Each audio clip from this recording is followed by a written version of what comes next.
ID muna tayo, guys.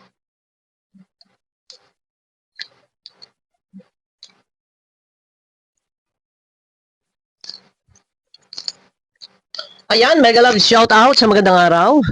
Isang magandang gabi po sa ating lahat at ayan, shout out sa inyo. Hindi ko na kayo may isa-isa pong ma-shout out at napakarami niyo po ano po. Pero ayan, mega love shout out kay Ma'am Donna Donna. Ayan, kay Ate Emma Pable pala, mega love shout out din. Kay Ate Leonie of USA. Ayan, shout out. Kay Ma'am Dina Bueno. Kay Sis Teresita Leonor, mega love shout out po. Ayan, ano po. Ang topic natin ito ay patungkol kay Jello Mags yung kanyang post. Na sabi niya, sino ang Judas sa community dahil lang sa pera? So binigyan ito ng kapaliwanagan. Di umano, ito daw ay patungkol daw po sa mga nasa loob ng kalingap na naglalabas daw ng mga picture. Sana, pag nag-post ka, ay papangalanan mo at lilinawin mo. Kasi nga, kung may mag-reaction sa iyo at iba pagkakaintindi, dahil nang alam nyo naman, siyempre, hindi nyo mapwedeng masisi ang mga reaktor or kung sino pa mga viewers kung ano ang ibig sabihin ng post na to. Sino ang Judas sa community dahil lang sa pera? So, ito ay pinatutungkol mo sa kalingap sana sa isang member ng kalingap. Oh, dahil lang sa pera. Eh, bakit hindi pangalanan? Ano po? Eto guys, may paririnig muna ako, kaunti lang. Kung ito man ay pinatutungkol mo nga, hindi sa kung ano man perang dahil merong perang, dahil merong mga sponsor na rumerekta sa inyo, nagpapadala, ngayon ay hindi na.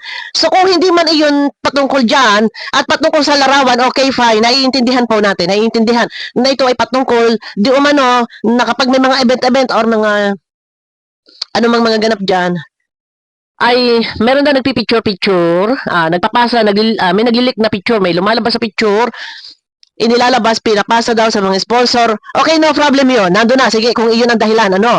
Iyon ang dahilan. Pero, mali pa din yung post mo, Jello Mags. Ang sabi mo, sino ang huda sa community dahil lang sa pera? Kung ang iyong ibig sabihin dito, meron daw po, ito nga muna, paririnig ko muna sa inyo. Yan ito. Dito po sa kanyang official page. Ito kay Jubilito to eh. Supportahan po natin. At nandito na kasi na-reaction na Jubilito. So, aking paririnig na lang yung tinutukoy dito ni Jubilito. Supportahan po natin si Jubilito. Ano po? Ito po. Mali pa rin kasi eh. Okay, kung ito man ay hindi patungkol sa mga sponsor na hindi na nagdirekta sa inyo, nagkaroon ng sulot-sulot, no problem yun. Kung ito ay patungkol sa di umano ay may mga taga-kalingap daw na naglalabas daw ng picture dahil sa pera, mali pa din. Hudas pa rin ang iyong pinupunto doon. May hudas sa loob ng kalingap dahil sa pera. Ito. Mga kalingap at tragis. So, ang bilis, ang bilis. Oh, wait lang ha.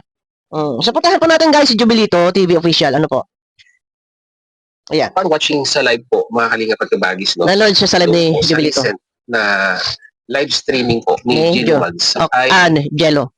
Mga kalingap at kabagis, no? Okay. Ito pala yung pinapatungkulan niya, mga kalingap at kabagis, no? Doon po sa mga, sabihin na nating mga individual na nasa kalingap, loob o nakapalibot po sa kalingap, community ng kalingap. Nasa loob ha? Nasa loob, nakapalibot doon, kinakalingap Rab. Nakapalibot sa mga kalingap angels. Iyon ay doon niya pinatutungkol, yung po si Jello Mags. At ang title po ng kanyang recent na live streaming, mga kalingap at kabagis, ay bakit ganyan kayo? Porket tahimik ang director, sabi ni Jello Mags, okay, ay parang nasasamantala. Okay. Sinasamantala po. Samantala. Pagkakataon na yun. Bilis. Kabagis, no? Okay. At hindi naman po ito patungkol pala, no? Yan. Mahaling nga pagkabagis sa mga espekulasyon ng mga ibang kasamahan po natin. Okay. Hindi patungkol. Mahaling nga pagkabagis, ito pong post na ito ay naka-address sa mga suspected niya pong ika nga ay naglilik ng mga photos. So ito ay ini-address dyan sa loob na nagbibigay, nagpapasa ng mga picture sa iba. Halimbawa, sa mga picture ng angels, may mga event. Tapos pinapasa doon sa mga sponsor o sa ibang grupo na ito ay nagbibigay ng pera. Parang ganon. And sabihin na nating video clips na nagkakaroon po ng Bayaran. ika ngay advance information Ah. yung mga nag-uutos dito Okay. sa mga taong itong na nasa loob Oh. ng community ng Kalinga para magkaroon ng access doon po sa ika ngay event. So sa madaling salita guys, tumpukin na natin. Ito daw po ay pinatutungkol ni Jubilito doon sa mga nasa loob ng Kalingap, nakapaligid doon kung may mga event na kukuha sila ng picture or konting short video clip and then ipinapasa sa ibang mga individual, mga grupo, mga sponsor, pinapasa para nagkakaroon sila ng advance update. So may kapalit na pera. Ibig sabihin doon daw niya ipinatutungkol ni Jello Mags. No, ng birthday po ni Kalingap Edu. Kasi alam naman natin na Ito na. Supportahan po natin si Jubilito. Doon yung mapapanood. So, yun nga daw po, ang ibig sabihin ni Jello Mags, ang post na yun, ay para daw po sa mga Kalingap partners, walang tinukoy, basta nasa loob ng community, na naglalabas daw ng mga picture daw kuno. Ayun ang sinabi. Pero sa post po, malinaw, wala pong nakasaad doon sa post na ang post niya, sino ang hudas sa community dahil lang sa pera. Mali pa din. Huwag kang magpapost ng ganito. Lilinawin mo. So lumalabas talaga kahit ito'y patungkol kung saan man, lumalabas ditong merong hudas dahil pera, dahil sa pera. Mali pa din. Kasiraan pa din ng Kalingap. Kayo yung nasa loob dyan, kayo yung nasa daig dyan, kayo yung magkakasama dyan, kayo mga Kalingap partners, kung kayo may mga group chat, doon ninyo itakil yun, doon nyo i-open niya mga bagay na yan. No need nang i-post sa community. Dahil sino yung pinatutungkulan? Isang Kalingap partners. Di ba, one Kalingap, one family? Na sana yung one Kalingap, one family. Dapat, hindi ka rin magpo-post ng ganito, Jello Mags. Sino ang hudas sa community? Dahil lang sa pera. Mali. Sino pinatutungkulan mo? Dapat hindi mo na, ang inilagay mo na sana dito Kalingap, o ang nilagay mo, sino ang hudas sa community? Dapat ang inilagay mo na, sino ang hudas sa Kalingap? Nahiya ka pa? Nasabihin Kalingap? Dapat ang nilagay mo, sino ang hudas sa Kalingap? Dahil lang sa pera. Hindi mo pa ginamit yung Kalingap. Pero tao alam. So ano nilagay mo dito? Sino ang hudas sa community? Mali pa rin. Kahit pa sabihin na iyan ay patungkol doon sa mga ibang vlogger dyan na kumukuha ng video clip, kumukuha ng mga picture, ipapasa sa mga sponsor, ipapasa sa grupo ng mga sponsor, kung sino ng mga individual yan, ipapasa doon, may kapalit na pera. Mali pa din yung post mo. Kung nangyayari niya, pero sa akin, simula ng January, pagpasok ng January, wala na wala na naglalabas ng ganyan. Dahil nga, di ba, naghigpit sa rules. Wala Wala na lumalabas ng ganyan. Kung meron man, wala tayong nasagap na balita, kung meron man, dapat, hindi ka na nag-post. Kung kayo naman may mga group chat, mga K-boys, pag-usapan nyo. Kung lahat ng mga charity vlogger, ACBP charity vlogger, di ba magkakasama kayo lahat doon? Bakit hindi doon pag-usapan? Bakit kailangan talaga mag-post? So, anong impact nito? Ito yung pinupunto ko. So, anong impact nito? Ito yung pinupunto ko. Hindi ba, kasiraan, may hudas? May hudas sa Kalingap, may hudas sa community. Dahil lang sa pera, dahil meron nagpapabayad ng mga picture. Meron nagpapabayad ng mga video clip. Pag may mga event, may mga nagbi-video dyan, may mga nagpipicture dyan, tapos ibebenta sa mga grupo ng mga sponsor, sa ilang individual, may hudas sa Kalingap. Mali!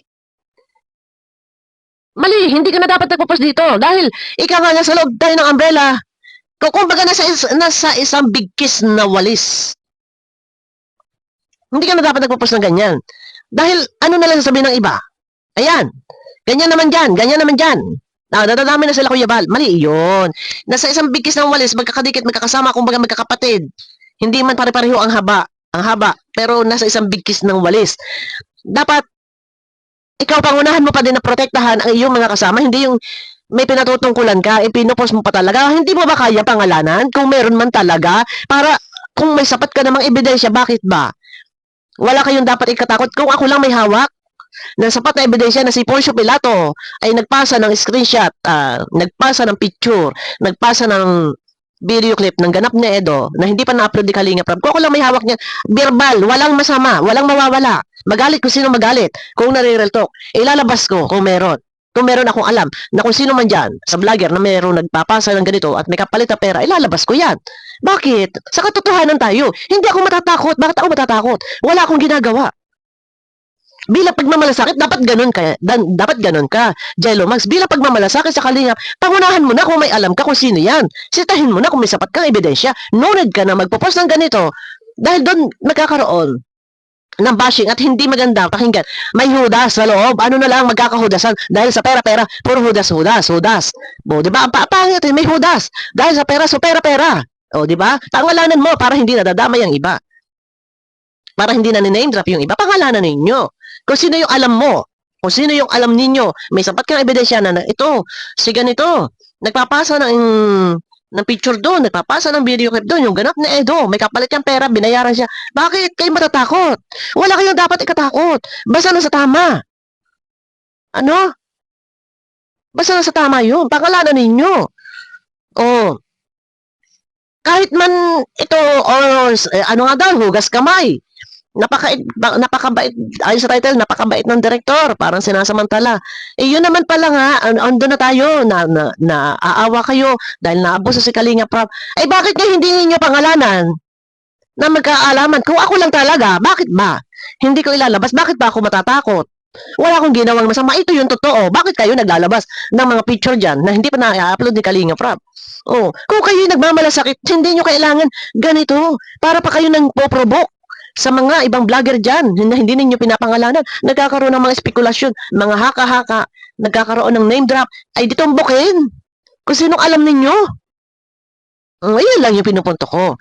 Kung ito ay patungkol pa din doon sa picture na naglalabas, no need mo mag-post ng ganito, may hudas, may pera-pera. At saka ang akin lang, napapansin ko sa ka ba? Ano ka ba? Ano ka ba? Charity vlogger ba to? Si Jello Mags? Pakikilir ako guys, pwede po kayo mag-comment kung si Jello Mags po ba ay charity vlogger or may kasosyo sa scout ng isang Kalinga Partners. Halimbawa si Dr. Love, scout niya si Beyonce.